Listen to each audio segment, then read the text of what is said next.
Hello, everyone. Thank you for joining the next episode of Rewilding the Mythic Self. I am so excited to have Lise Cartwright on. She's one of my longest standing business coaches, and probably the one that was, in the divine timing, able to get me into action so much more quickly. There was something about the way that Lise presents information that breaks through the overwhelm and allows for the technical blocks to not be as sticky. There's like a way to move through them. And I think that part of that is her approach, very unique approach to developing innovative, adaptable businesses in the current age, and in a way that aligns with diverse energy types and is a true role model, I believe, for what it means to deinstitutionalize your daily life and business. What I really took from Lise is she has a you do you approach to business and also into creative work. Because one of the things I'm wanting to weave in with the theme of rewilding the mythic self, which kind of has this theme of at some point, like really focusing on how do we use folk art and wisdom practices and going a little bit against the grain to rewrite our own stories, our own mythologies of ourselves is where we're steering towards, which made me really curious to weave in some of Lisa's other identity as a writer about what it means to find that courage, that bravery to like break from the grain and start doing things in your own way. And I just have to imagine that there's some correlations between that in finding your own, charting your own pathway in business, but also in finding your voice as a writer, which I'm going to read. She has a wonderful bio here that says when she's not channeling her inner Lorelai Gilmore, Lise Cartwright is the creative strategist behind Hustle and Groove with 40 plus best-selling books written. So that's why they're writing. I really want to bring in. And she focuses on helping multi-passionate entrepreneurs ditch the should-do marketing rules and create strategies that feel good and work because you get to do you and your business. Wonderful. So I was right on theme.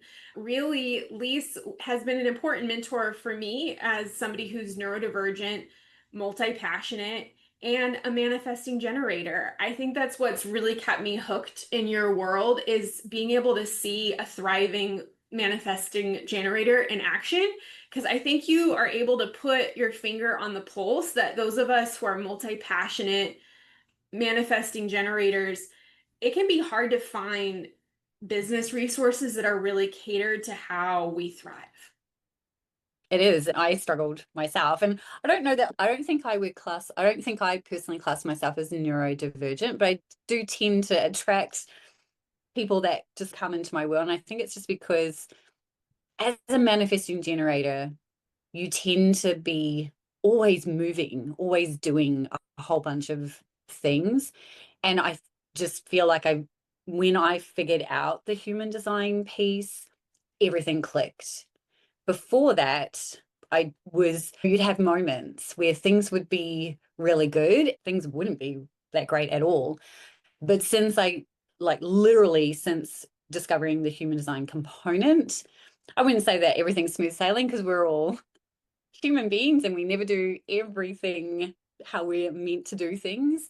But it has been much smoother sailing than what life was like before human design. Yeah, 100%. Just to catch you up on the theme of the last few episodes, we've been Mhm. exploring some of the intersection between like neurodivergence or like finding your own spiritual path after maybe having experiences in the academy or maybe with different developmental religious context or something, that a lot of the themes of this podcast are really creating supportive space for breaking outside of those institutional barriers in a variety of different ways. And you're getting brought in on the business angle in that actually you are responsible for pairing me and Jess Beard in the Digital Business Lab. She was the first podcast interview that I got to do, which is a great example of how what I really appreciate about your coaching containers is how much invitation there is to take action and to build collaboration and try different things out, because getting a feel for things, what I think is what I recommend for folks that are maybe identify as neurodivergent, or they don't know, or they're just having a hard time making it happen in more traditional business spaces. Is I just think that your approach of finding what's easy and fun, maybe looking through the lens of your human design as permission to do things differently without feeling like you're breaking the rules somehow. Because some people can be pretty rigid about how they do business in the online space. And I've heard many also be quite frustrated that there's even like a lot of outdated advice that hasn't kept up with many of the developments more in the last couple of years with social media, that maybe certain tactics and approaches worked really well 5, 10, 8 years ago. And I think that's actually a strategic advantage to how adaptable your business model is. How, like, what's some of the story behind how this sort of like approach to business came about? And tell us a little bit about the journey to hosting like space for multi-passionate like ingenuity. Yeah. So I think I discovered human design in the middle of the pandemic. And it was such a weird space for me personally. And once I discovered human design, it all made sense, but I didn't know that. But I found myself struggling to make decisions. And that is Mhm. definitely not me. I can make decisions like that because I have sacral authority. But what I was finding was that I would make a decision and then immediately second guess myself, make a decision. And it went like on and on just for a week. And I was just like, what is like actually going on here? And I can't even remember what I Googled, but I do remember just doing a search and something coming up. And I just went down this rabbit warren of human design. Now, at that time, and that was what, 2020, there was minimal on human design and business. Everything was around the personal side of it, which is fantastic. I think you need to really know yourself and in order to be able to apply human design in your business. So I went down that path and I started experimenting and just going, what if I just did this approach of just following my gut? Because that's essentially what I'm designed to do. And so I did that for a solid year. And then I started sharing that with the current members that I had and with some one-on-one clients. And that's when I started going, okay, this is what I want to have a basis for in my business. Now, I do say to people, particularly if I'm working with someone one-on-one, the human design component is optional. I actually have a client right now she's not really interested in the human design piece, and that's totally fine. But I'm sorry, because I'm personally multi-passionate and I've done everything myself when it comes to my business, I can still work with someone who doesn't really care about the human design because I know how to guide someone. Because if you do the lens of easy and fun, and that's been the core. If it's not fun, why are we doing it? Because at the end of the day, the reason I got into running my own business was time freedom. It wasn't necessarily the money. It was more, I wanted to be able to wake up every single day and not have someone telling me where I needed to be and what I needed to do. I remember when I left my job back in 2012, the thing that I was so excited about was that I could take like a long 2-hour lunch and not have to rush back to the office to do all this work, just to be there because that was my job. And I also was super efficient. So in the job that I left, I was typically done my work for the day by like lunchtime because I was just super efficient. And then I had to sit at my desk and do a whole bunch of stuff just because I had to stay in the office. So it was things like that really. That's why I got into running an online business. And it was hard, right? That first kind of 8 years, because that's how long I was in business before I really discovered human design, was Yeah. 8 years. And it was up and down, and I did lots of different things. I think that's the thing is that my journey has not, what I started out my business back in 2012 I don't even do any of that stuff.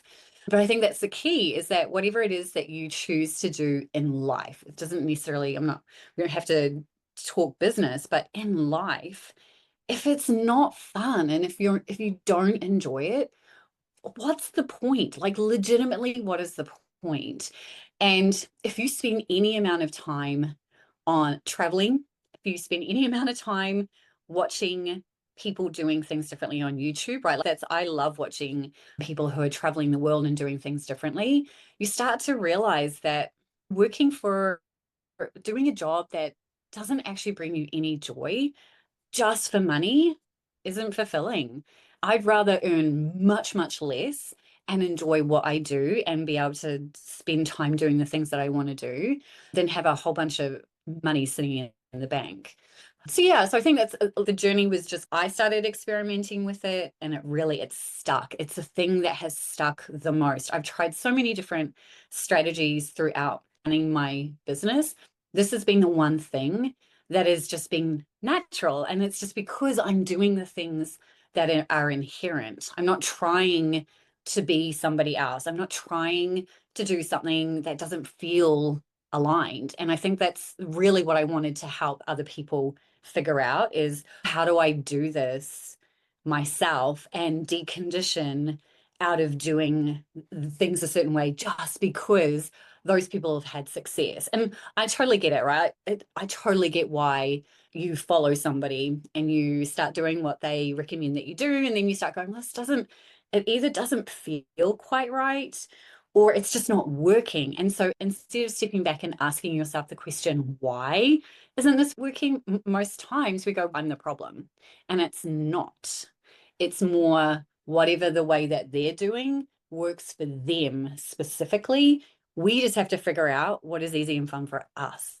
And that's the thing that I always keep saying to people. It's radical, like in a way, because what I love, I think that's such a wonderful shift of going into, because what we talked about in the podcast before this one was a little bit about how we can sometimes developmentally take in all this messaging about what is if I get good grades, if I conform to these external standards, then I'll somehow be safe, right? And it's almost like this survival level thing, and it gets conditioned into us from so long, from so young, even as toddlers, right? We're told like sit on this square, don't be naughty, do this, and we get trained to repress joy as somehow being naughty or wrong or something like that. Whereas that's when our body is telling us that we're in alignment, that we're in flow, and that we're in fulfillment. So I love taking the anchor point away from, okay, I'll be okay as long as I follow the system, as long as I do what I'm told. Like so many of us are still following that script, even though it keeps leading us into this like endless like joy sucking cycle. It like we have to break out of that a little bit, and it can feel scary. And I think that's Mm-hmm. why I'm so appreciative to have you as a role model too, of just having somebody that can give you permission can be a really great way to get out of Yeah. that. But in a way that what's wonderful, I think, about human design and what I understand from the person who brought it to like mainstream discourse, it sounded like it always had this core intention of being a reflective tool and not something that was this like dogmatic, here's Mm-hmm. what you are and here's what you're supposed to do. It's a way of figuring out how does my energy best work, which is why I recommend it as something as a possible lens for those as somebody who's neurodivergent. A lot of us that are like pretty like able to get by with certain coping mechanisms in adulthood. A lot of us are limited by taking in social stigma about us doing things differently, somehow being wrong or bad or disruptive. And even as somebody like I mentioned occasionally how I work as a clinical occupational therapist in the United States. So I'm very familiar with how these things get medicalized and pathologized so that we get insurance payment and all blah, blah, blah, blah, blah. But that can create like a negative relationship to self. Whereas, like in human design, I feel like it's hard to walk away from some of the reflective prompts feeling bad about yourself. Like it's pretty neutral Yeah. whether you have open centers or closed centers, whether you have this gate or that gate. There are like costs and benefits depending on how you shift them. And even if you feel like one has a downside to it, there's this pathway that you can evolve into it Mm-hmm. not being a bad side, especially with building community. And I learned that from you that if you have a part that, like, for example, I have a split definition between my ajna and head centers and then my throat. And you would reference that on our group calls. Oh, hey, I need somebody with a clothes center here or something that you can make up from your gaps and how you're building your tribe around you as well. Yeah, exactly. And I think that's the biggest thing about human design is that when you start diving into it, it's not so much, it's not this thing that tells you this is how you have to be, because we also have a lived human experience that comes into this. And that's, I think, why human design has really stuck for me is that we are all so unique. So we can, I have a very close friend, and our charts are almost identical. We're born on different days, and she's almost 10 years younger than me, but we're the same in that we have the same centers defined, we have the same profile numbers, and we have the very similar gates, but we're different because our own experiences filter into all of that. And so I think that's the thing that I appreciate the most about when you start learning and diving into human design. And one of the things that I say to people when they just start is you take what resonates within your body, not in your head, because the head is not where any of us want to be hanging out.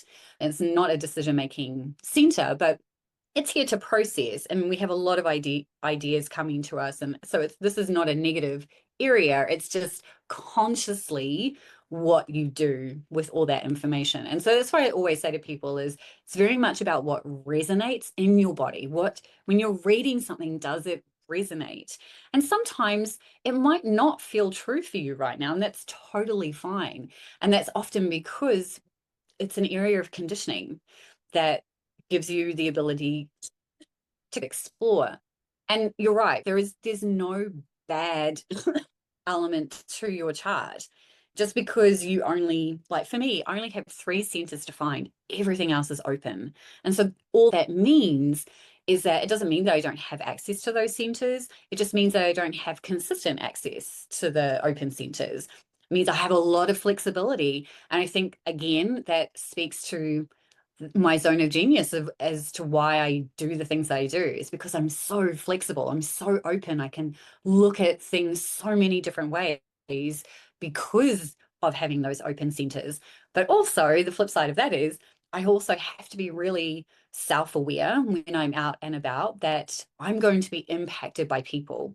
And so I'm definitely a classic omnivert where you're introverted, extroverted. I can be really extroverted, and I can be extremely introverted. And it all just plays into the fact that the way that I'm designed, as long as I manage all of that, then everything is just always easy and fun. It literally just comes back to that mantra that I use not just in business, in life, right? Like if it just has to be easy and fun, but it's the awareness. And I think that's the biggest thing that a lot of us go through life is being unaware. And it's because we're not taught, like there's nothing at school that teaches you emotional intelligence, resilience, doesn't teach you how to like tune into yourself. It's so up here, right? So intellectual. And that's just such a small piece of who we are. And I think if I had kids, my husband and I, we both agreed if we'd had kids, we would have homeschooled because there's no way that I would have sent them to the school system that I went through. And the school systems that are in place now are probably even 10 times worse than what we had when I was at school.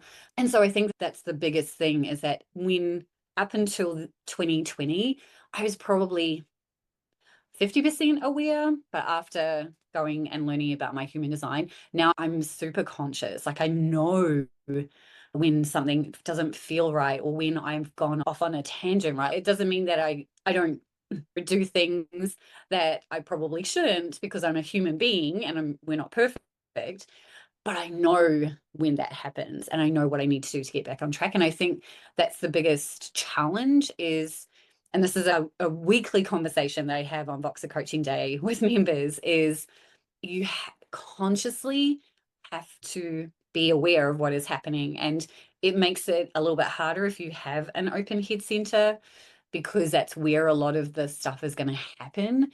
But you consciously get to make decisions. And I think that's the challenge is that we go through life not being taught how to be that way. And so again, conscious practice of really learning to do the things that are easy and fun. And once you do learn that, it actually becomes really difficult to go back to how you were Oh, because you can't. definitely. Yeah, no, I couldn't. I love what you're speaking around. A part of where I felt like your work was so aligned, and I'm so grateful that I found it at the time that I did. I was in the last several months of completing my doctorate. So just exactly what you're saying, where everything was so in the head. And there might be other listeners. I think I have some other academic listeners in the audience, actually. I'm excited to work with Kevin shortly, who I know like teaches in the academy, and we have so many aligned interests. But that's part of the theme of deinstitutionalizing myself, is because I'm super institutionalized. So many different schools I've walked through, and I really align with what you're saying. You do really get reinforced in detaching from your body, right? Because you have to like cram all Mhm. night for the studies, and you got to follow all of these different checklists. And I remember just feeling so almost like frustrated and angry, which right now that I know human design, like that's a sign that I was following my not self and it like wasn't aligned. And yet I guess I had this Aries pride. So I'm a Pisces Aries cusp, which kind of integrates into human design because he like appeals to astrology, but it puts a weave of it in a, you don't have to know quite the archetypes or anything like that because it goes to the nuts and bolts machinery of how these energy systems work. So you don't have to have as many of the cultural overlays to understand. And it's definitely integrating of diverse cultures. I recently Mhm. just actually, this is a ADHD tangent. I heard some criticism that I want to learn more about the founder, about like how sometimes different cultural pantheons get packaged together. But I will say, like, from what I've learned about human design so far, there's actually like quite several different cultures woven together into this one system. I'm certain that the intention wasn't to appropriate other cultural perspectives. And I've met human design readers from many different walks of life, but these are part of this platform too welcomes conversations around decolonizing practices and things like that. And I'll go down this channel, this detour a little bit because while you were talking too, I was thinking one of the themes that we look at is also in relation to deconditioning can be ancestral. Like sometimes these patterns are from our journeys through work environments or through K through 12 education and like grad school, like I'm talking about right now. But some of these patterns of following the not self are stuck to us because something our grandparents did. And so that awareness that you're talking about there's something beautiful to bring this awareness. And most of our ancestors deeply back would use systems like this throughout development. There's something Mhm. like astrology, and like every major civilized culture would look at patterns and would look at these things. And before we made everything so sterile and scientific, these would have been Mhm. conversations that our ancestors would have had from development on, and we've been amnesic to them. We've not been, Yeah. I think, in a way, it gets us in alignment to conversations our ancestors had, which again doesn't mean that we're stuck with them, but bringing awareness is that first stage of also being able to evolve them.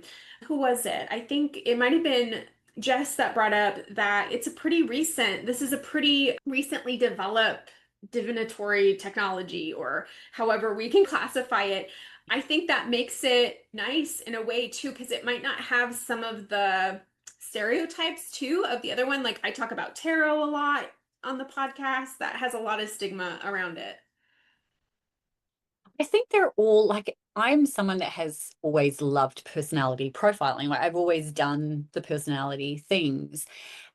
And what I saw in human design is that it reflected literally every personality tool that I'd ever used. So I think that's sometimes a limitation of Myers-Briggs, for example. It's Mhm. limited because, again, it's still a little bit more focused on intellectual. And Mhm. even the four tendencies and other personality profiles, they address different aspects, but in human design I feel like it just brings everything together. Like it pulls Right. all of that, because I saw that when I looked at my chart. I mean, wow, these are my strengths. And if I go back to the strengths finders profiling tool, that literally is all my gates, right? Literally all the gates that I have defined is reflected in strengths finders. And then for tendencies, That's the energy, right? When you discover what your tendency is, because you don't get four, you get one. That's the energy and stuff like. And I think that at the end of the day, this is so much about learning about who you are and the way that you naturally move through life in a way that is just easy and fun. And you're going to find different things that like really resonate. I love tarot, I love astrology, I love all of those things, and they all help.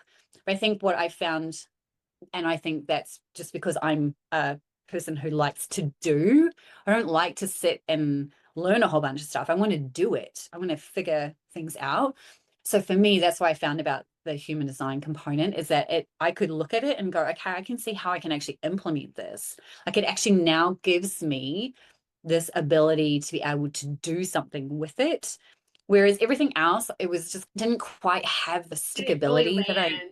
yeah, just like the tangibility that I was looking for. And then the human design component, it really did just settle. And I was just like, wow, this is amazing. And everything, it's timing. And interestingly enough, I have a rhythmic timing channel in my chart. And so I'm one of those people who can go to a shopping center and find a car park, even though it could be crazy busy, because the timing thing it just always works out. Everything works. Especially if I do things like, hey, universe, I'm looking for a car park, help me out. Literally one opens up. Like, it's just things like that. When you start to know these little things and you just flow with it versus trying to do things a certain way just because you were taught that's the way to do it, it just becomes easy, like easy, No, simple. I to like circle back to and the initial trajectory. So where I'm grateful that I found your work at the time that I did, which might be that rhythmic timing. I'm also somewhat cool. Like, I know I'm a 1-3 profile, which does a lot of experimentation, and I was almost like, I wonder if Lise is a 1-3. But no, you're not. Okay. But I definitely see that you I'm a like to two experiment. four. Oh, explorer. Okay, that No, yeah, yeah, two four. So it as the two is a natural genius. So I just have this uncanny ability to be able to just do things without any prior knowledge. So whenever someone says to me, "Who did your website?" and I say, "I did," because I did, they're just like, "How did you learn that?" I went, "I don't know. I just know it. I just know it." And but yes, as a 1-3, you're very much it's a the combo of learning, but then not staying in the learning too long, because you need to experiment to actually find what is true for you. And that's the challenge for anyone that has a 1 in their profile, is that learning is so addictive and it's just so yeah. natural to you. You No, just want to go that's why I'm down. not as far along as you would expect from yours, because I'm still trying to develop an offer, but I'm getting closer to it because it is hard for me to be in alignment with that joy. I'm doing kind of the inner child work to trust myself feeling joy. It still feels scary because it's very, like, still somewhat recent. I'm going into my second year since I've graduated from my doctorate. And so what was so frustrating to me in my doctorate is it was during COVID. So all of a sudden, like, that was where nearly overnight, seeming all the college courses had to adapt into digital instruction. And I'm quite techie too. I That's one of the things I get a lot out of your platform. I really love educators that go in depth and also think outside the box with tech.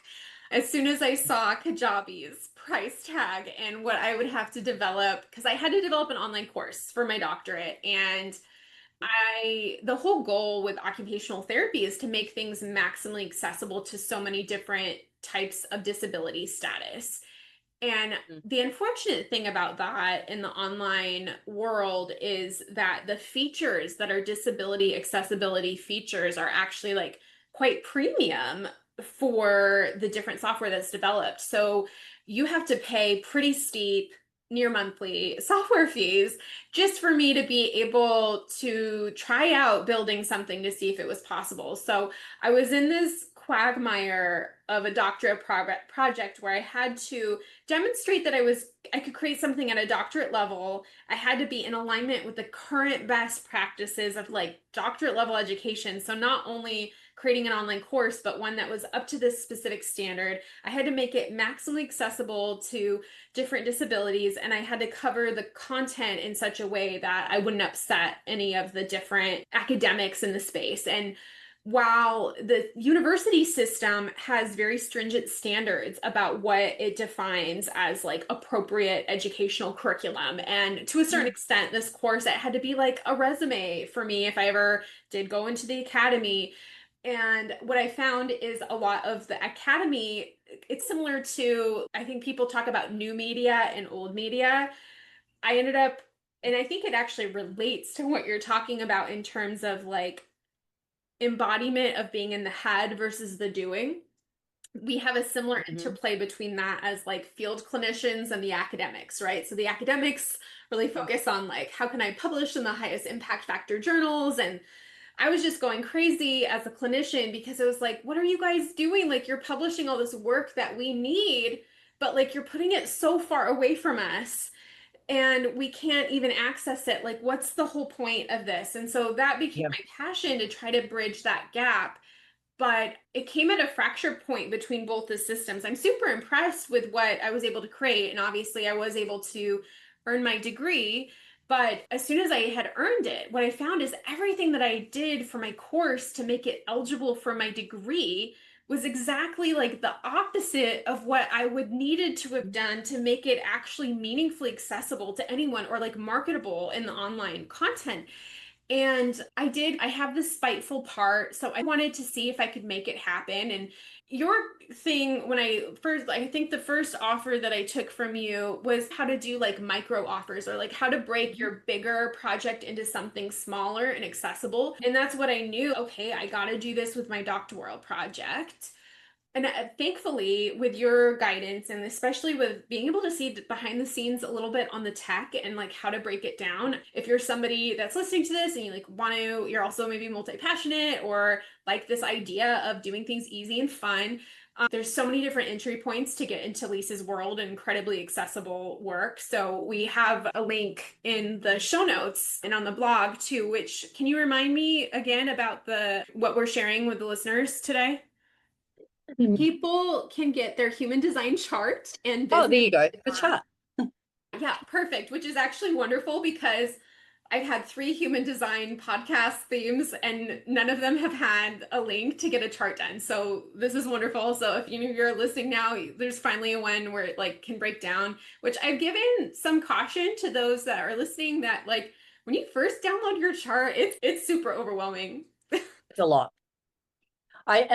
It's true. And I typically say in the first year, this is the thing. They typically say, and when I say they, I'm talking about human design experts. I use air quotes because I think once you start going through this, you figure it out anyway. But they typically say it can take up to 7 years to really fully integrate your human design chart. Now, when anytime anyone gives any type of time frame, I just ignore it because I know everyone is different and some people will integrate faster and some people would integrate slower. But typically I do say that for the first year, you really have to master strategy and authority because all roads lead back to that, right? If you start deconditioning, the whole process of deconditioning is to help you learn how to follow your own strategy and authority. And that's the 80-20 approach to human design. That's why I say to people, look, don't worry about learning about your individual gates and your channels and your profile numbers and going through all of that. Learn your strategy and authority because that's the guide, that's the energy that helps you move through the world.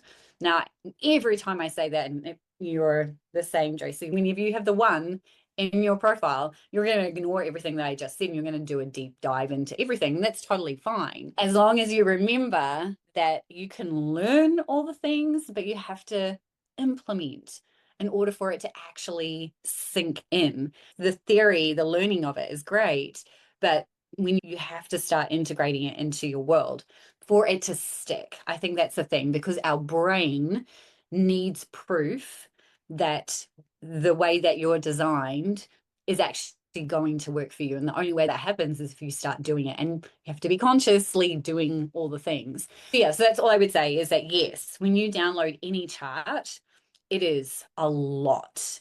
And so my best piece of advice is to download the chart and then really just pay attention to strategy and authority, because that is going to give you probably the quickest lift for anything, because it helps you make a decision that's aligned, right? That's the whole point of mastering your strategy and authority. And then also like understanding your type, because that's the energy and that tells you how big your aura is. So some of us have massive auras. If you're a generator or a manifesting generator, your aura is huge, right? You put your arms out either side, that's how big your aura is, which means that you move through the world and you impact people, but you also people come to you. So it's just learning that. But if you're Mm. any other type, then your energy, your aura is quite small. And that's on purpose, because you need different energy to move through the world. You don't necessarily need people to be coming to you. You're actually more about don't come near me at all, actually. And so it's learning about all of those things. And again, none of this is bad. None of this is right or wrong. It's just how you're energetically designed. It's just empowering. It's empowering to even just be presented with the question of self-inquiry, because so much, I think every part of the world, we're trained to externalize most of these things and to use these outside reference points, which I think is dysregulating everybody's nervous system. Because I just think, like, internationally, right, all the like things that these myths that we talked about, stable institutions are obviously like, and that's what I think ancestrally and getting connected to aspects of folk arts and divinatory practices can be a helpful skill set or something to look to, where you learn to find that stability inside yourself, and through self-knowledge to then, it's, I don't know, like in the United States we have the Boy Scouts, but that's probably not the thing. But if you were an explorer, like your explorer archetype, you would feel really equipped going up different mountains and different terrains and different things, knowing that, hey, I learned the different language, I studied the maps. Like, you're putting that trust in yourself and what you're doing to prepare to accommodate yourself in taking on something that you anticipate could shift and change over time, which is what entrepreneurial life is all about. And creating, I think, anything, like creating anything new in the world. And we did talk a little bit about, I think, what's funny is I have shared on the podcast before that I think my journey with the academy, and I guess this shows up in my human design, is I forced Mhm. myself to be left brain for probably decades. And that's not who I am. Like, that doesn't give, just like you're saying, no one's actually designed to follow the decisions in your head. And Lise has a great book on this, by the way, called Mind the Chatter, that is very accessibly priced on Amazon. And often she will gift it to you if you join any of her programs. But the left brain, where was I going with that? I just lost it. The flow there. But It'll come back. being right brained, I think we're meant to be integrative and to grow along the process. Oh, I think it was just about when you're losing a sense of stability in the outside world, and we have all of these like tumultuous international events, it is like a wonderful and empowering thing to build awareness of these things, so that no matter what, you can make it a more empowered choice and know what you want to move toward. And one of the ways that you've role modeled this, I feel like, in the online entrepreneurial space is, like, from at least my perspective, you're one of the leaders in finding a social media proof online business model, which I think would blow most people's minds and be like, that's not real. Do you find that human design helped innovate that? And Yeah, and it's interesting. I think as a manifesting generator, I was all over social media. Like I had a really big Facebook group and I was going live and I was doing all these things. And then towards the end of 2020, beginning of 2021, I started going, you know what? I actually just don't want to be on social media at all, not just certain platforms at all. And I think it was around the time like TikTok was coming out. I've never signed up for TikTok, not once. I've never had a TikTok account. And yeah, I literally was just following my gut. I just had this really like this thing that I was just like, I just don't want to do this. I legitimately don't want to do this. And it wasn't a open head center fear thing. It was in my body. I was getting this, no, it was just so strong. And then and that's when I started going, okay, so what does it actually look like to have a business that isn't on social media? And now it's not that I'm not on social media, it's just that I'm not active. I'm not engaging. I'm not posting reels. I'm just not on social media.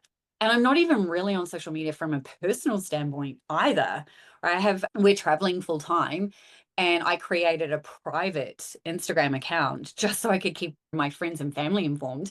But even then, I barely update that because I'm just like, I just don't want to spend time on those platforms. But there's so many different things that I think that's the thing, is that once you remove something like that, you start to go, you know what? There are so many different ways that you can grow your business that doesn't involve social media at all.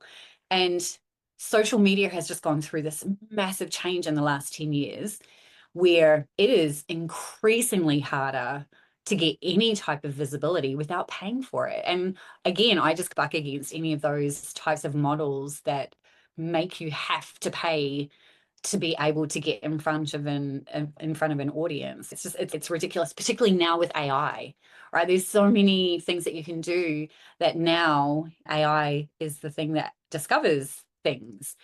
So yeah, social media was just that thing that, from a human design perspective, that I just got this very strong, nope, don't want to do it. And I really have not looked back, to Yeah, the I think point where when someone asks me, because I participate in a lot of summits that had this requirement of promotional requirement of you must send an email and then you got to post 2 times on social media. And I just always message them back and say, hey, look, I'm not doing social media, but I'm happy to send 3 emails.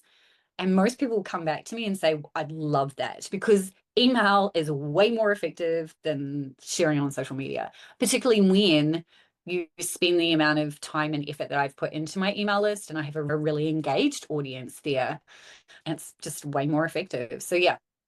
from taking the path less traveled by, which I now remember, I think I wanted to link it into, okay, me being left brained, and I feel like I'm a combination between a Luna Lovegood and a Hermione Granger. Like those parts can be activated at any given time. But to be on, I am I'm a Pisces as my sun sign. So Luna Lovegood is supposed to be a dominant one in my sense of doing things, but that's something I repressed growing up and repressed in the academy because we all know Luna Lovegood, she gets made fun of. People don't quite get her. And this podcast shows that, like, involving my other podcast, the Evolved Living podcast, and like scientist Josie's hat on, I can be very meticulous and I can dot those I's, and I'm very difficult to take on in like a policy stance, but it's not naturally like in that embodied way. In finding a joy flow is getting more towards this creativity. And I find myself now developing a little bit as a creative writer. I'm going on my first poetry retreat this week. So that's like a great alignment, and having you on this week as well. I think that have you noticed any tie-ins between finding your own voice as a writer and trajectory? Do you think that supported some of taking on business in a totally different way as well? Yeah, I think so. I've always been a writer, like as in I've always had a journal. Even as a kid, I always resonated with like just writing and doing things, but I never really thought anything about it. Like I never pursued any literary degree or anything like that. I was just like, I really enjoy writing, but not from a fiction perspective. As a kid, I was journaling. So I was journaling and I had a diary and all of those things. So I was always processing. I think that was the thing that I realized, is that I was just always processing the stuff that was happening up here. And then the first thing that I did when I quit my job was I became a freelance writer. So it was just nothing that I had planned, but I just fell into it because I do find writing really easy, but writing anything except for fiction, that's the one thing that I have not quite mastered. But again, it's just you lean into your strengths. But I do find now that, particularly in the last few years, I've really leaned into storytelling. That's now something that I really resonate with it, it's become infinitely easier. And I think that's because whenever I'm having conversations, because of Voxer Coaching Day each week, I'm always saying to someone, I had this experience and I learned this from it. So here's how that now applies. And so that just naturally, I think, led into being able to share stories. And the reason why I do that now is because it just, our brain is able to make the connection, right? We remember a story more than anything else. And because that's how we were passing things down, was through stories. And so the more that you can learn how to incorporate stories into, particularly from a business perspective, the easier it is actually to now sell things, because the person reading it is making all the connections and feels like you're someone who actually gets where they're at and all of those things. So yeah, so all the books that I've written have all been through personal experience. I only ever write what I myself have experienced. And so that has literally been just this easy thing. And it's just another, from an accessibility standpoint, if someone can't afford to join my membership or they can't afford to work with me one-on-one, most people can fork out $2.99 to get an ebook, right? Or access it through Prime. So yeah, so I think the book side of things has just been another tool that has allowed me to just express things in a slightly different way. No, I love that. And I think that publishing, actually, my field research, so I did about 2 years of field research for a textbook chapter that I wrote critiquing textbook chapters because it was basically just a critique that textbook chapters aren't a great way to disseminate knowledge to the front lines, just as you're saying. One of the disruptive things we did was having each of our, I had about seven in the final 8 and then 7 that contributed to the chapter, and we all wrote in our first person first voices, and we wrote from our own positionality, and we were breaking from the traditional standard template of what a proper textbook is supposed to bring out, just to like put in stark contrast that like that shows how out of touch, right, the academy and the academics are with the contemporary world, of like how this is life-saving information that we want to travel to the field and to get in a timely, like so much of how COVID warped in so many different directions is because we kept language so exclusive and we didn't find ways to communicate in ways that the general Mhm. public engage with information. Anyway, somewhat informally through my field research, I've proven in my 1-3 style that informal publishing is where it's at. And you almost like in this podcast, I'm not wearing makeup. It makes more like people want to see authentic humans in the wild. They want to resonate Yeah. and connect and work with people that feel approachable and feel this way. And I think like my hope and intention like with this podcast for those that it lands with is I want you to find a home in breaking outside of these boxes that I think we're all learning don't serve most of us to thing, and to feel confident sometimes letting those go. Maybe something felt safe and it worked as a coping mechanism, or it worked for an era of time. And there can also be safety and adaptation and exploring new things and seeing how other people do it, just like Lisa's saying from traveling. And maybe you're like me and you're like 36 and just giving yourself permission to write creatively for the first time, because like I trained myself to write for formal things until it's like not serving me anymore. It's causing all this frustration. And I love your point about how human design, it from the first day when you download this chart in the show notes, you're going to see what looks like a weird robotic torso, like something like buttons to push on. But like human design, it's embodied from the beginning. It's not something that you can approximate. I know if you go deep in astrology, you'll see like the correspondence of the different body systems, but human design puts the body first, and that's a radical thing for most of our systems, and is one that Lisa's demonstrating in lifetime. I've been somewhat like in my research hat on, I've been like actually studying online marketing Mm. dynamics and seeing them shift in lifetime, because I had to see what's going on with the state of online learning. How do we do this? And I've seen Lise completely succeed with strategies that no one would expect. No one would predict. They go totally against what the like gold standard is. and she's doing what's easy and fun for her. You heard her, it's real. She's a full-time traveler. And her products are, I would say, like very accessible, especially for the level of value packed access they have. And it evolves with you.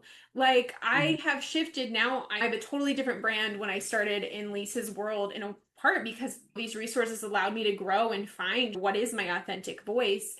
If you're finding that something's not working and you're feeling frustrated, try something's different, try different perspectives. And again, I don't want, we had a conversation, was it the last podcast or the one before? I think it was the last one on multiplicity, the benefits of diverse teachers. I was sharing with the audience about how I've probably worked with 7 different human design readers. They're all incredibly different. And I was validated by what you're saying too, because it was probably 7 years ago that I got my first human design reading. And I'm Yeah. still integrating. I'm just now getting to the gates and channels. Yeah. Because it's a lot. There's 64 gates, right? Like it's just, and then if you go down gene keys, that takes you down a whole other path. But I think the thing with with human design at its core, it is very much about allowing you to be able to just like literally be you. And that's why I say things like you get to do you in your business, because I have a lot of people who come to me and they say, I want to do what you do, Lise. I'm like, you can't. Now, and I say that because you can, but it's not going to look exactly the same, because we're all different, we're all unique. And that's the danger that I think that a lot of the online world has right now, is that there are people who are saying, if you just do what I do, then you're going to be fine.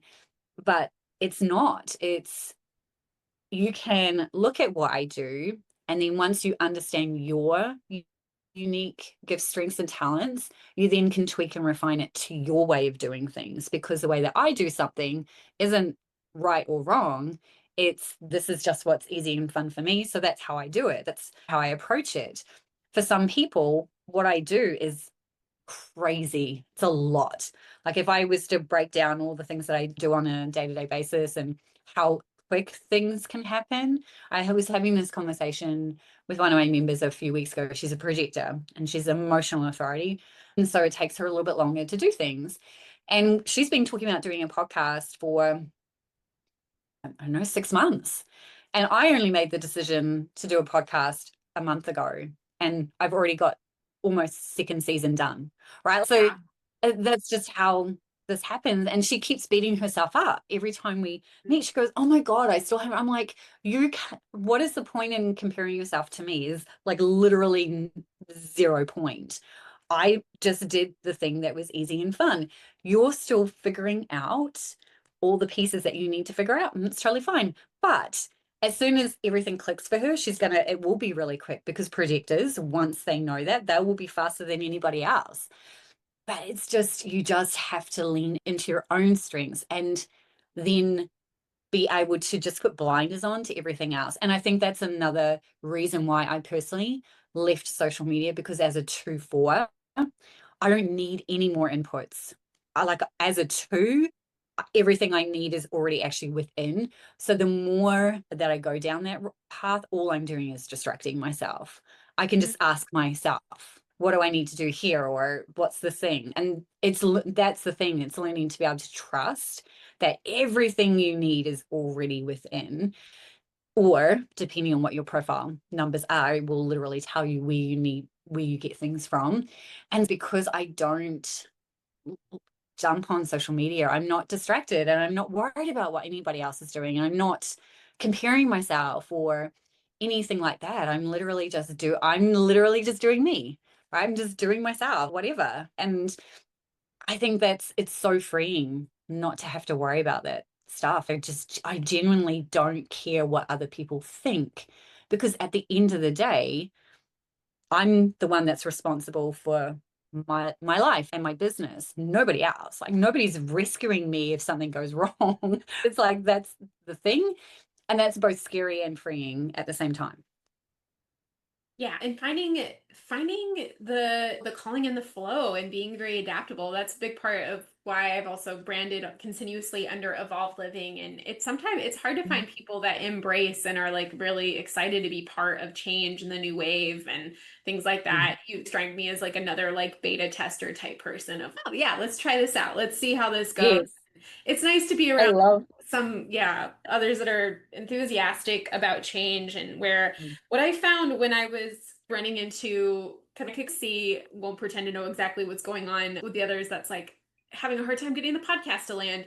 That's how it started to feel with my academic stuff. And it's Mhm. I'm just like you. If I when I'm in the flow, I can make amazing things happen in like an incredible timeline. Like I probably wrote my whole dissertation thing in 3 days or something like that. So it's a good sign. Something is not in alignment. What's the Mhm. deeper thing? And sometimes we need different tools that get us deeper into those sense. And a lot of us, most people have dances with self-sabotage. I've noticed that, oh, I'm sabotaging this academic thing because I maybe really don't want to do this.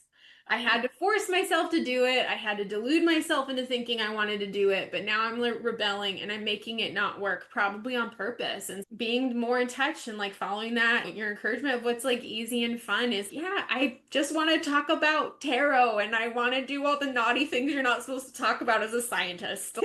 And what's funny is, yeah, this podcast already has way more viewership than my other one was. And of course, Mhm. like the goal was to try to translate an obscure science through a podcast, but it's running into the same thing. And I love that this is much more accessible and I can feel myself getting more into alignment with my Luna Love Good parts that it's good that I don't fit in the academy. Like I became an OT because I wanted to help people that didn't fit in society and it just Yep. makes sense to follow this. And those of us that are taking the path less traveled by, I think we are I think it's a wonderful thing to encourage almost everyone, even if you're not a manifesting generator, is be prepared for social media to always change. The technology is always going to change. So the more we become friends with these flow and knowing like what tools, what to put in our like knapsack when we're going on this adventure, it just makes it, and even like when you're traveling, you can come in across hardships,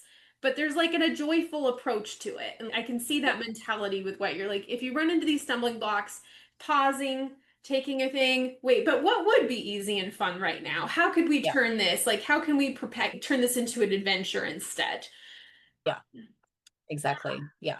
And it is. It's like the more that you start to become aware and consciously do things, the easier it becomes to be really adaptable, to figure things out as you go, and to not be so worried. Particularly if a good portion of us, like 63% of us, have open heads, right? That's a big chunk of people walking around with open head centers, meaning that you're more susceptible to a whole bunch of negative stuff coming into your head and it just circling, just Mhm. over worrying, when at the end of the day, that does nothing, right? Like going round in circles doesn't actually help you. So you're right, it's being able to step back and like literally notice that and be able to step back and go, okay, what's actually happening here? And a lot of it happens to be self-sabotage, and it's trying to protect us, right? Like all of this stuff is trying to protect us, but protecting us from what, right? We're not hanging out in a jungle. There's not a tiger about to jump on me. That's when I wrote Mind the Chatter, that was one of the analogies that I use, is it's there to protect us, but we don't need that level of protection. Now, that's not to say if you're out walking around midnight in an area and your voice is telling you probably should get out of here, that's probably something you want to pay attention to, but it's typically backed up by something that you feel.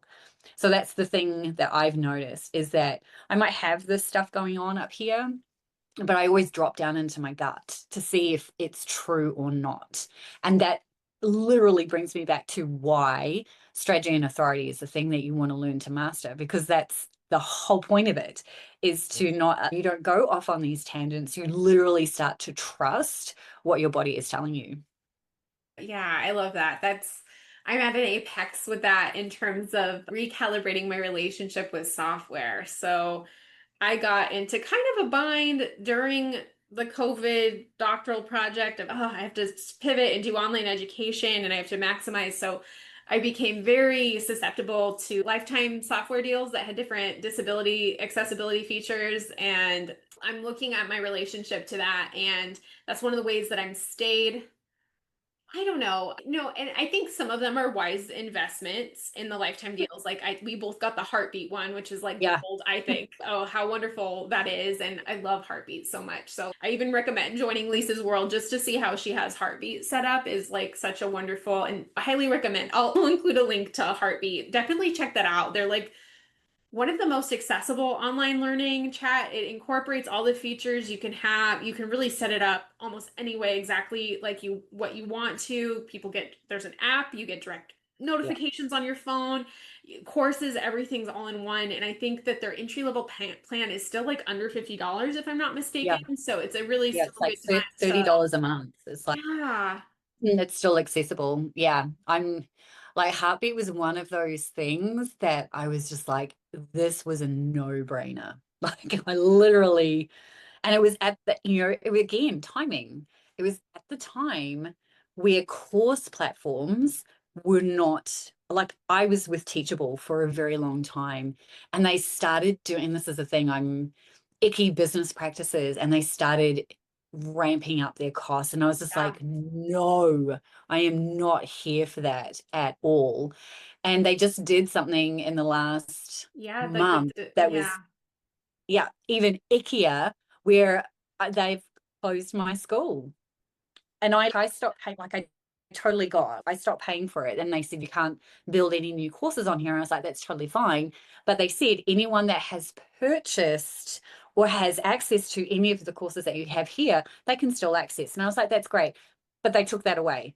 They basically Wow. said, Yeah. if so I had to literally message over 2,000 people and let them know, hey, you've got until the end of August to access the content on Teachable before they close my school. And that's just, it's No, I've been really, paranoid. It's the great recession kid in me that looks out for these things. And it's something to be embarrassed about. I don't know if you follow Tanya Smith at all. She's another Zumo person I really trust. And I just actually signed up for her membership community. And she did a live yesterday about developing wisdom on how we go about doing lifetime purchases, like really being mindful. Make sure that you're not purchasing things that you have duplicates of, that you already have yeah. solutions and that the purchase of it. Because I've gone overboard. I've spent probably way too much money on different things. And I'm dead set. It's going to be worth it at some point how I do this. But now I'm in this, I need to ask myself what's easy and fun between school, SKOOL, go high level in heartbeat, and then you got me pretty sold on kit and stuff. And it's like figuring out how those things flow, and that's where too I also recommend it's worth having some sort of brainstorming and mentorship on these things and seeing what's possible. Like you definitely want to approach these tools with a sense of what is going to be easy and fun for me, what is going to be sustainable, what's going to be dysregulating, like how you get set up with those things. This is like somewhat of a tangent. Where is it going to go with it?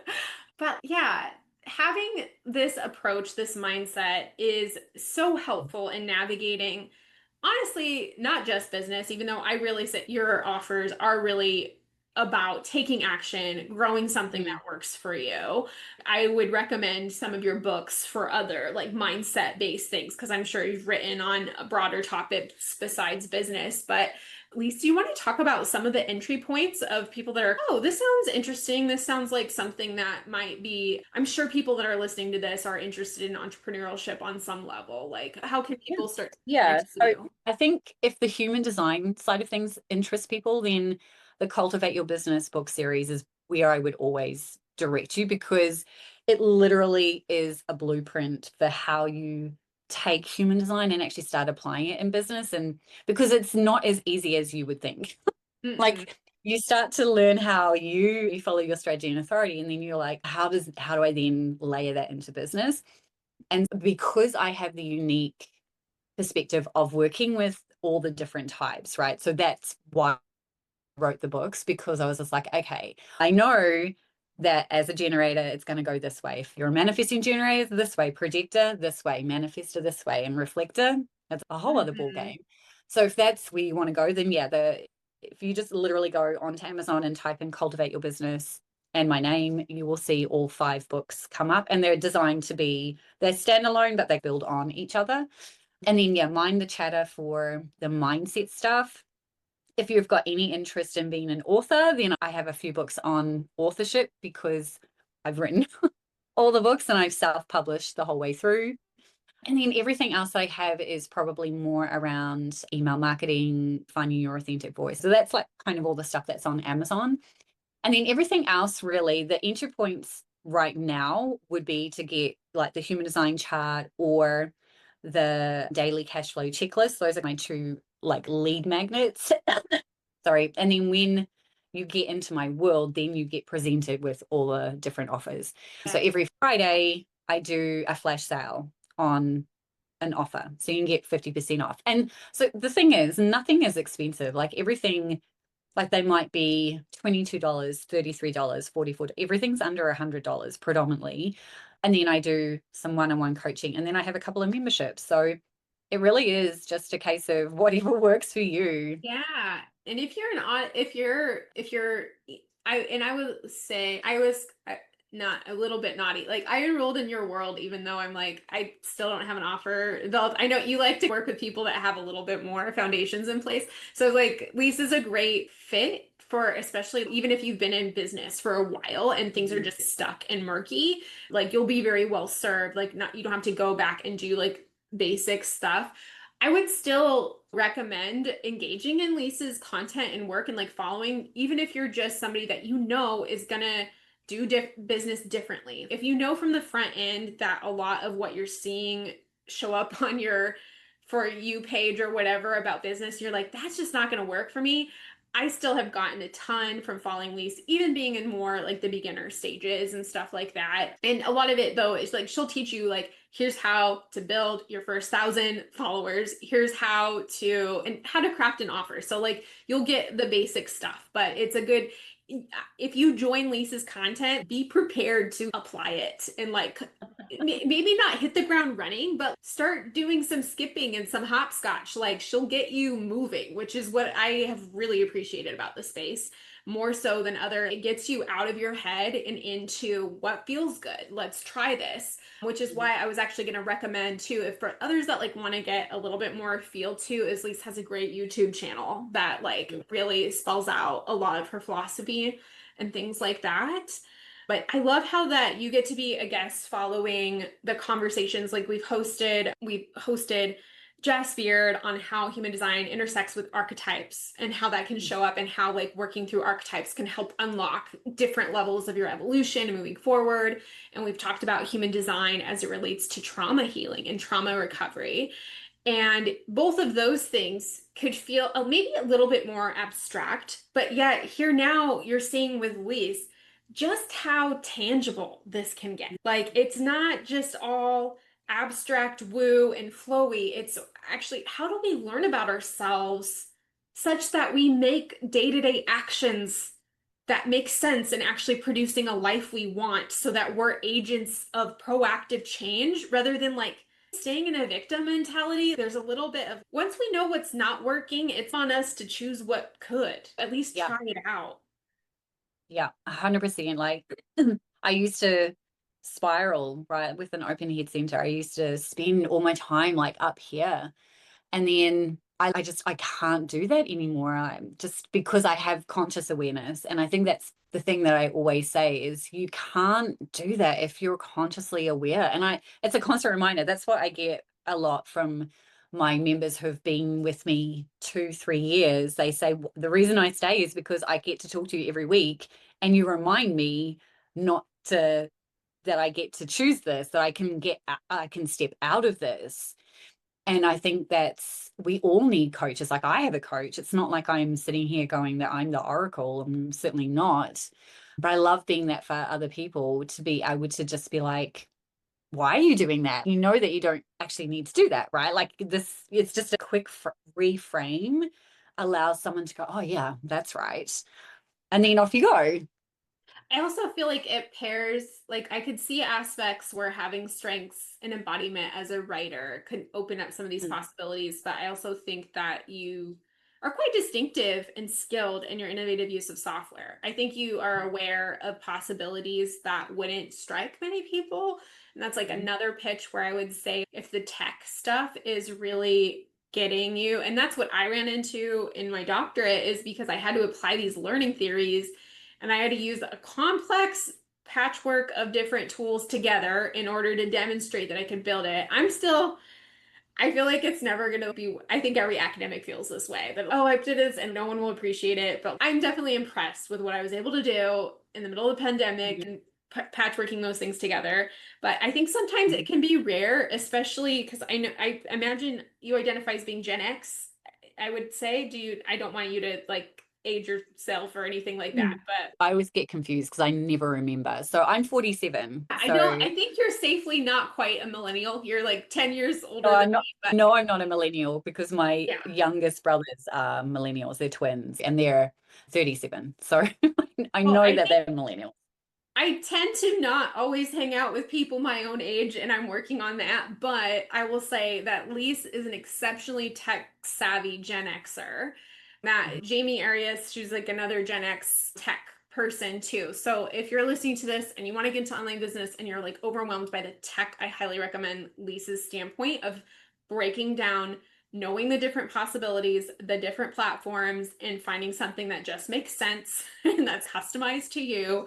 That's pretty rare to find at the price point that she offers from what I've explored. So there's so many different advantages to working with you. And I just appreciate your support too of coming on the podcast as well and just being like a patient, gradual, gentle, like I've come in and out. And I love that your offerings are so adaptable that I can't see, they would always meet someone where they're at because it's so Mm. flexible and you can always have a drop in and a touch point. I've expired to create something that's similar to what you've made, but I see what you're saying.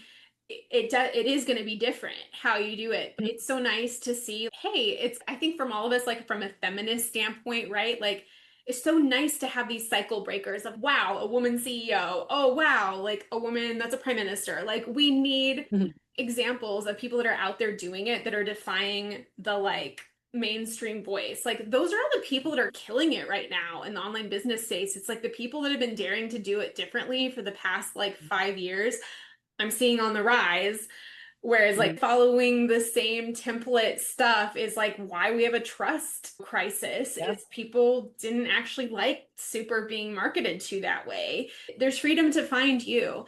I know Mhm. that we're coming up on time. Is there anything that you want to share as like concluding thoughts to the listeners or things like that? Yeah, I think it's just I'm always going to come back to keep things just simple. And I think that's the challenge is that we have a tendency to overcomplicate. Mm, And I think that's just literally human nature because we're not taught at all that things can be easy and fun. That's not the thing that I remember hearing in school. I remember hearing things are hard and you have to do so much for things to get there and be successful. And I think that's the thing that I've loved the most is to literally lean into that easy and fun. Because it really does get to be easy and fun when you just simply do the things that are easy and fun for you, not somebody else. Do the things that are easy and fun for you. And you just have to figure that out. And that is not the easy part, right? Figuring that out takes a commitment to figuring that out for yourself. But it is so worth it when you do, when you just now, and you're literally reflecting back to me all the things. And I was just in here going, yeah, all of that has been easy and fun, and it hasn't been hard. The only time that things are hard, I'm up here and I'm going off on a tangent. I'm comparing myself to somebody else, and the minute that I step out of that and just go, you know what, let me just zoom in on what is easy and fun. And every time I do that, every time it works. yeah, that's perfect message for me too. I've been trying part of why so I got to participate Oh, it wasn't your bundle, but you helped Mhm. me prepare a submission, my first submission to a bundle. Yes. And Lisa's Yeah. kind of a bundle and summit expert, summit subject matter expert too, by the way, which was compelling to me because I've been trying to find a way because I love my job. I'm Mhm. surprised that I found a job I love. And when you're a licensed, federally regulated therapist, there's all sorts of like gremlins that come out from being online. And I'm going by Josephine Patricia because it makes me feel like my patients won't know to search for that name. And I'm going to be Mhm. working mostly on Substack too, which I don't anticipate. I run into patients all the time and their families on Facebook. It Yes. makes sense that a lot of us feel weird on Facebook. Facebook has gotten weird. But with the bundles, and then I realized too, there was things that like, no, there's more. I'm still at the market research stage, but I recently I joined a group called Side Chicks, which I'm sure at some point maybe I'll have somebody from them on the podcast, and I'm excited to work with them. But what they recommend is just doing like a free small group. And I was like, oh, that is super easy and fun, and all that takes is a freaking Zoom account. And their group, I'm going to try that out. I'm just going to figure out like what would be fun to host a little weekly group about, and that will get me into action. And then when it makes sense, I have all these different software things I can try. But yeah, that's a great case in point. I've been spinning with all the different software, all the different platforms to go on, and feeling like I'd have to have everything mapped out about what's my ascension ladder and where's the funnel going and all that. But okay, I'll just start. There's a Baby group steps. like with Side Chicks, you can get a membership there. They have 33,000 people that are hand raised that they're interested in metaphysical services. And if you Mhm. join their membership, they allow you to promote there and they mentor you in how to promote. So like I highly recommend that too, of just like, go directly for what you want and what you're looking for because it Mhm. was becoming an issue like not knowing how to promote in Facebook groups that you're not allowed to promote in. And it's oh, just find the Facebook groups that you're allowed to promote in. That makes it easy and Yeah. fun. So, yeah, I love that this is a conclusionary thing and I can be a case example. We all get in our heads sometimes, and goal of this podcast is to connect you with tools that help you deinstitutionalize so that you don't spiral in shame for being like a naughty bad student or not following the rules. It's actually adaptive to follow the rules. It's rewilding the mystic self because in nature there are laws, but there aren't really rules. Yeah. Figuring out how to adapt means like know what species you are. Like that's human design. You get to know what strain, like your Pokemon card of a human. What are the things that where do you best thrive? And take responsibility and relish and find joy in creating that for yourself. And find the people who have done it that will make you feel like you have cosmic permission to explore that space. That's what I found with Lise for years, and that wherever you find it, it can be in this community or in other spaces, but know that it's out there and there are trailblazers out there doing it, and we're finding the tools and we're sharing them and we're making them accessible. You matter here, you belong, and I hope that in just listening to the last couple episodes, you're feeling somewhat empowered to start exploring things that maybe felt off limits before. That's definitely my hopes. Wonderful. Thank you so much, Lise. Check out the free human design chart in the description and keep tabs on Lisa's emails too. She has great promotions. Thank you, everybody that's been listening so far. I'm going to be offering that free group to make sure to join my email list as well. I think I'm going to be doing the Ancestral Alchemy freebie too. So be on the lookout for that. Thank you guys so much. Have a good night. See ya.